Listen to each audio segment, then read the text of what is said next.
Good morning guys. Good morning mga taga-Libgood. Ano po ba ang humaharang sa inyo o pumipigil sa inyo para tuparin ang mga pangarap niyo? Yung edad nyo ba? Sinasabi nyong bata pa ako, hindi ko pa kaya yan. Or tanda na ako, hindi ko nakakayanin yan. Sa Libgood po, meron pong isang 22 years old na nagngangalang Ryan Rosales. Naging diamond po siya ngayon sa batang-batang edad na 22 years old. Kung nagawa niya yan, bakit hindi niyo magagawa? Diba? Tuloy-tuloy lang po. Gusto mong kumita ng kinikita ng mga taga Libgood? Gusto mong kumita ng kinikita ng mga diamond, tapos ayaw mo naman magbayad ng subscription? Imposible po yun. Maaaring ngayon nahihirapan ka,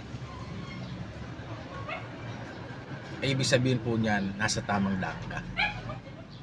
Wala pong madaling pinagdaanan ang mga successful sa ganitong negosyo. Hindi man lang sa Libgood, sa ibang company, hindi po naging madali ang pinagdaanan nila. Kasi ang nakikita po natin ngayon ay yung success nila. Pero yung pinagdaanan nila, yung hirap nila, hindi na natin nalaman. Kung yan po ay nararanasan nyo ngayon, patungo na rin kayo sa success. Kaya tuloy-tuloy lang.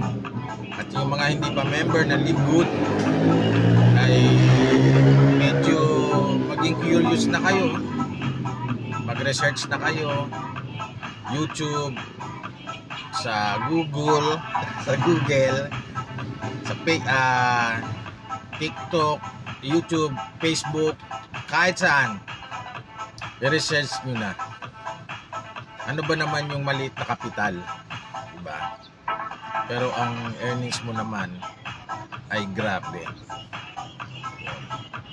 Sige po, sa susunod din pong video, ako po si Coach Frenex, taga Libgood, taga-Taguig po ako. Ngayon po ay nasa sa Camarines Norte ako ngayon at nagpapalaganap ng Libgood business opportunity.